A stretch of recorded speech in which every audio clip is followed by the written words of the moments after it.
In this lesson, we'll cover electrical components, specifically lighting fixtures.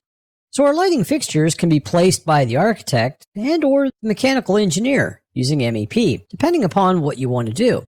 If we want to create circuitry or routing schemes, we'll use lighting fixtures from within MEP. And we'll use this as an example here.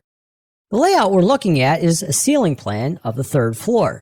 And we want to place ceiling lights inside of our ceiling or ceiling tile grid. I'm going to zoom in to the upper left corner or north corner of the actual building. And I can see I have various symbols inside of my ceiling grid. Ceiling grid is represented by a grid. And I mouse over symbols, I see I have air terminals, diffusers, with the arrows indicating whether it's a supply or a return terminal. And you also have lights or lighting fixtures. Those are indicated with no actual symbols or arrows. Mouse over one of those, for example. So let's say we wanted to place additional lighting fixtures, just like this one here, this recessed lighting fixture, into our ceiling grid. Well, the first thing you have to determine is what type of lighting element are you placing? One that goes on the ceiling, or one that's wall-mounted, or one that hangs from another plane or surface. Second, we'll use the lighting fixture tool from the Systems tab to place this actual fixture within our ceiling. So the view I'm looking at again is the Level 3 ceiling plan. Now to place a lighting fixture, let's go to the Systems tab. All the way to the right in the electrical area, click Lighting Fixture.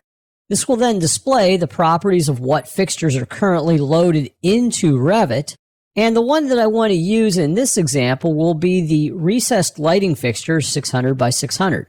Go ahead and select that. Now below the lighting fixture just selected are the properties. Here I can change various values if I want to within the property set. But before I place this, I need to verify the placement. If you look at the right side of your ribbon, by default, lighting is set to be placed on the vertical face or a vertical face. For example, a wall sconce, you want to hang that on the wall. This is a light that goes in your recessed ceiling. Therefore, I don't want to place it on the wall or a vertical face. I want to place it on a face. So in this instance, I'm going to choose the second option or middle option, place on a face. This is where you can place it on a ceiling grid or a level that's marked as a ceiling or a floor. You can also choose a work plane if you're defining a plane that a ceiling element or a lighting fixture hangs from a given plane. So with place selected and with the properties set to the main recessed lighting type, I can see as I move my mouse over the model, it'll allow me to snap this to a work surface. In this case, the ceiling grid or a floor or a ceiling. So in this case, I'm going to move over the ceiling grid. I can zoom in to see the accuracy of positioning. Now by default, I can snap this into position in the lower left corner of one of my ceiling grid squares. Go ahead and left click to place it. Drag another one and go ahead and left click to place it as well. And I can continue to place these elements within the ceiling grid. Once you're done, click Modify.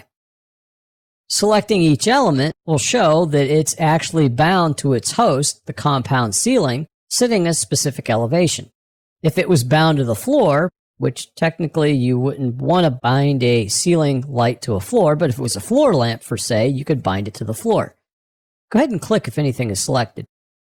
So as a review, in this lesson, we looked at electrical components, specifically lighting fixtures. We talked about the necessity of having a lighting fixture hosted to something, a face. By default, when you go to insert a lighting fixture, it wants to pick a wall surface or wall face. If it's a wall sconce, that would be correct, it's connected to the wall face. However, if it's a ceiling light, whether it's a recessed light or a pendant light, it needs to be attached to a ceiling grid or a ceiling level. You can also attach lighting fixtures to floors if it was a floor lamp, for example. We then actually created a few recessed lights, snapping them into the grid, and then viewed the properties of how they're associated to the grid for the ceiling as its host.